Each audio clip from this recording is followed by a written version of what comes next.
Welcome to English 2201. My name is Ben Abel and I'll be the instructor for Section 17 for the second block of the fall semester of 2020. I wanted to say hello and introduce myself and introduce this course a little bit. So just take a couple of minutes to do that. So first thing I want to talk about is what this course is about. This is not a course about writing. This is a course about thinking. Writing just happens to be a way of transmitting your thoughts and your ideas to other people. So what I don't want you to get too wrapped up in is worrying about necessarily the writing. The writing will come after you do your thinking. I think too often writers forget that you have to think your ideas out before you can write them. You can't just sit down and start writing. You really need to do good planning. And so I really want you to go forward in this class thinking and understanding that this isn't a class about writing, but it's a class about thinking. And so that's going to be my main focus, is to get you to think. Why do we compose? That's a really interesting idea to me. That's a question I always ask. Is we compose for a lot of reasons, and that mainly is to convey ideas, like I said. In your schoolwork that you're going to be doing is going to be a prelude for the work that you're going to do, hopefully, when you graduate and get into the business world or get out into the world at large. And you're going to need these skills that we'll be able to give you here in this class, that you'll be able to use those in your professional life. This class is to give you tangible skills that you can use in your professional life. So I want you to think about that. All right, so a little bit about me. I am an Army kid. I grew up in mainly in North Carolina, at Fort Bragg and Fayetteville, but also I spent a lot of time in Germany, and then also in Florida. I graduated high school in Key West. After high school, I went to the Army, and I was in the Army for 5 years, deployed to South America, and came back. Got out of the Army and started working as an Army civilian for about 15 years. And then after that, so after about 20 years, the first 20 years of my professional life, I made a switch and went to grad school, and now I'm teaching English here at ECU, and I've also taught at Pitt Community College as well. What I think is important for you guys to understand about me is that I'm not a stranger to education or to being a student. It took me 19 years to get my bachelor's degree, and then I got through my master's degree pretty quickly. But so I know what it's like to be a student. I just graduated a couple years ago with my master's degree, so this is nothing new here. All right, so I want to go over the syllabus a little bit, just some real quick highlights. Nothing too in-depth, because I'm going to do a little bit of that more later in a different video, but things I want you to take away from this, just as an introduction, is this is a writing intensive course, which means that you're going to have to write a good deal. It's basically going to be a paper a week, and those papers are going to hover between 1,000 and 1,800 words, but we're going to work on them. I'm going to ask you to do work that is going to hopefully will benefit that overall paper, and it's going to make that writing that paper easier. I'm going to ask you to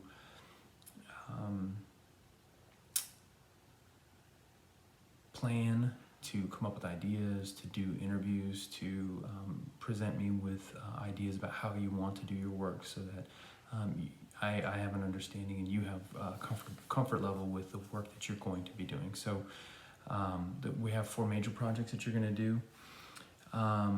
So those are 4 major papers, about 1 a week. Not a big deal. We'll get through it. Not too hard. Other thing I want to tell you is I don't accept late work. So you need to get it done. This is not a class. This is not hopefully you've seen this first block of this semester, if you were in the first block, that procrastination is not helpful with an 8-week schedule. So you have to get your work done. Technology shouldn't be too much of an issue. I think we probably have all the bugs worked out, other than maybe some Wi-Fi issues, because this is going to be a completely asynchronous online class. You're going to have to, it's going to be completely on you to make sure that you can get the work done. So I need you to, if you don't have consistent or reliable Wi-Fi connection or internet connection, where you're living, you need to find a way to be able to tap into some internet connectivity someplace. That's going to be completely on you. I do have emergencies here. I want to talk a little bit about emergencies. I don't think we should have them. This is because this is an asynchronous course, and we're going to be doing the work individually. It shouldn't be too big of a deal. If things come up, you shouldn't be too much hindered. We're not going to have times that we're going to have to meet. I'm not going to ask you to video conference with me on Zooms or anything. But if there are some emergencies that come up, I had in this first block, I had a student who was admitted to the hospital for 2 weeks. So these things do happen. I understand that they do. I just need you to be in communication with me. Okay. Plagiarism, I've got that's a big deal for me. We don't do plagiarism ever. It's mainly because it's just too easy to not. All you have to do is cite the information. If you've already found the information, you've brought it into your writing, then it really shouldn't be too hard to, it shouldn't be too hard for you to just go ahead and do the in-text citations and put it into whatever kind of bibliographic format you need to have it in, based on the formatting style that you're working with. So, if you've already done the work, just go ahead and complete the work once you've already done it. If you guys have any accommodations that you need, any kind of special needs accommodations, I'll be glad to help you with that. I don't know necessarily what that would be here, but I'll do my best to help you out. And then if there are some personal things that come up that you have some challenges in your life that pop up, I understand that happens. I just need you to be in contact with me. All right, so here are my expectations. I expect you to participate. That's not too hard, and participation is going to be mainly come in the form of making sure that the work is done. I'll have due dates, and I'll remind you that nothing should be a secret, nothing should be a surprise. But that's how your participation and attendance grades are going to be driven by whether or not you're doing the work at the times that I ask you to do the work. I expect you to write academic papers in accordance with whatever formatting that you're going to choose, MLA, APA, Chicago, IEEE, whichever the format is that you're going to use. It's really going to be up to you based on the requirements of your career field, your intended career field, and your major. So, and we're going to talk a little bit more about that. I expect that you will ask me for help if you need it. The last thing I want anyone to do is get a poor grade or to fail this course, which I've had happen before, just because you're too afraid or too nervous or too whatever to reach out and say, hey, I don't understand this. The most successful thing, one of the things that you can do to be most successful in life is to realize, hey, I don't know what I'm doing, I need some help. And as soon as you do that, you're gonna do much better, particularly with this class. So if you don't know what you're doing, you have to say, hey, I don't get it. One of the things I will say is, if you don't know, that's all you have to say, I don't know. But then you have to say, but let's figure out how to do that. Let's figure out how to get the answer. It's too easy to do that. Okay. All right, so the 4 papers, I talked a little bit about that. We'll go into more detail in a little bit, but the 4 papers are going to kind of be stacked upon one another, as I've got in this image here. I want you to do a rhetorical analysis, which would be a shorter paper. You should have done, if you were here at ECU for English 1100, you should have done a rhetorical analysis in that class. So you should know the format and how to go through doing a rhetorical analysis. I will talk a little bit more about that in another video at some point, about the rhetorical analysis process and how to go about doing that. If you don't know, if you didn't take if you tested out or you took another an equivalent course at some other institution and you didn't do a rhetorical analysis, I need you to pay attention to that video and the lessons that I'm going to give you, and then also ask for help if you need it.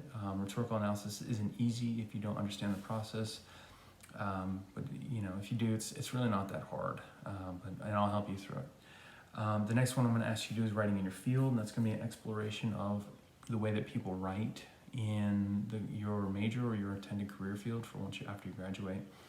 And that's going to require you to do some academic research and figure out how people or how you will eventually have to write, or who you're going to communicate with, how you're going to communicate with people in your career field. I'm going to ask you to do a research proposal, and this might be something new for you. You may never seen how to do a research proposal. What this is basically just a plan, how you're going to plan out doing your final paper. It's not too hard. I'm going to give you a format for how to do it, and it shouldn't be all that difficult, but you know, we'll see. I've had a lot of people have trouble with it just because they're fighting against the process that I'm giving you. Just work with the process, and it'll be much easier than you think. The last one is a exploration of a historical artifact, and I'll explain that more in detail later. I want to get this idea into your head soon so you can start thinking it through, what I mean by historical artifact. But what that basically is some kind of something that happened within the history of your intended career field. It could be an idea, it could be an innovation, it could be an invention, it could be a movement, it could be a person, it could be almost anything. But what we're going to use that for is a way to launch from that artifact, that thing that happened in time, to show how that artifact has impacted your career field over the course of time since that became into existence, or began to impact your career in some way, or your career field in some way. So that's kind of the short of it for introductions. There will be other videos as well, but I just wanted to so you can see my face. I'll give you a quick overview about what this course is going to be about and what you should expect. I welcome you. If you have any questions, please send me an email, or get a hold of me in some other way. On the Microsoft Teams app is probably a really good way to do that as well, because I don't have a phone line that you guys can contact here. I'll talk more about that in another video about how to get in touch with me. Okay, all right, so welcome to English 2201. Thanks.